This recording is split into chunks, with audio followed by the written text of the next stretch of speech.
Almost didn't make it, y'all. Not to this channel, not to this room, not to this moment. Almost didn't make it, period. And if you're new here, welcome.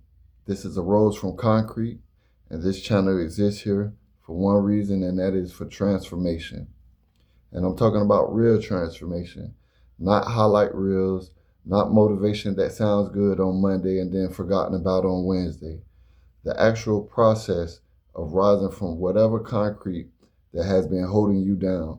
I'm documenting my journey in real time from inside these walls to the day I get released until everything that comes after. Every episode I'm going to show you what that process actually looks like through my story, through my framework that I've built, and through honest truth of what it takes to change your life when circumstances says you can't. Today's episode is a part of that story, and I'm telling it today because somebody watching this needs to hear it. It was a regular afternoon, not a dramatic night, not some dark setting, a regular afternoon. I was outside on the corner of my spot where I was hustling at the time, my people, just another day. Me and a friend, we both were out there, and I came across a bag of cocaine. At least I thought it was cocaine. And I shared it because that's just something I do. He survived, thankfully, because he didn't do as much as me because it was my bag. But I didn't, at least not for a few minutes. You don't feel it coming. That's the part nobody tells you. There's no warning, no nausea, no moment where something feels wrong or out of place. 1 second you're there and then the next you're not. The next thing I remember was being on the back of an ambulance. And even then, it wasn't what you would expect. I was in and out, floating out of consciousness. And the strangest part is, it felt like sleep. I'm talking about the best sleep of your life. And I'm not exaggerating, the most peaceful, complete feeling I had ever experienced. And every time they brought me back, it felt like being woke up out of the best sleep I had ever had. I was frustrated. But I'm like, why y'all keep bothering me? I didn't realize that my heart had stopped.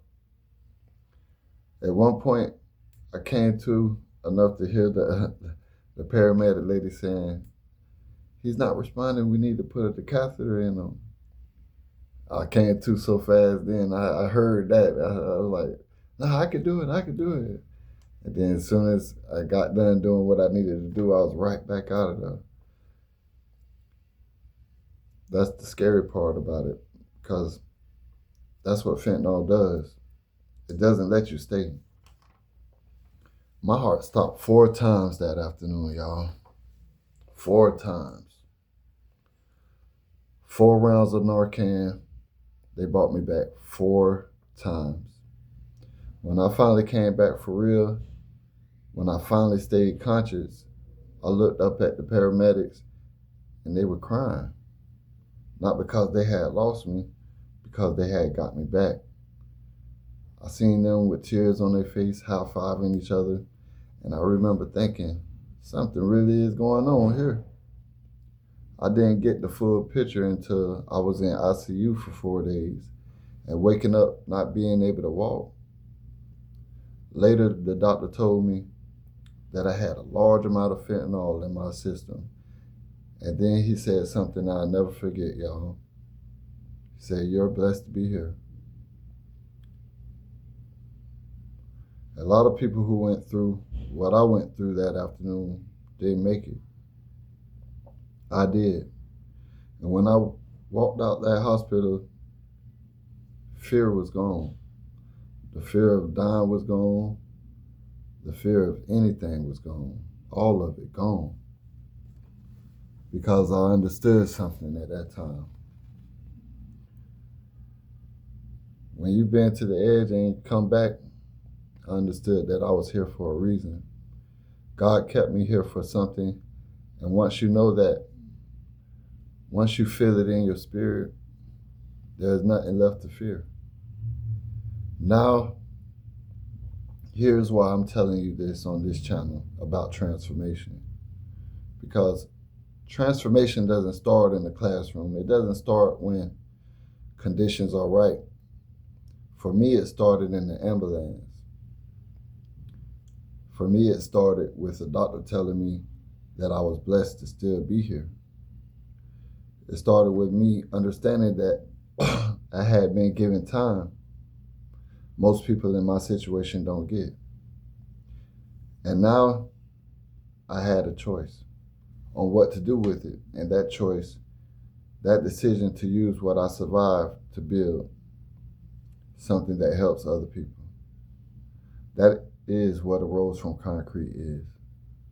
Awareness, resilience, optimism, strategy, elevation. 5 stages of real transformation. I didn't learn them from no textbook. I lived them. Starting from the moment I looked up at those paramedics and realized I was still here. Now, next episode, I'm going to tell you what happened after and how I went back to the streets anyway. How prison became the turning point I never expected, and how one book found in my very first week inside changed everything I thought I knew about my own mind. Subscribe so you don't miss it. And if this video reached you today, share it, because somebody in your life needs to hear this. You don't have to almost die to decide your life is worth more than the path you're on. You just have to decide. I'm Vincent Williams, and I arose from Concrete.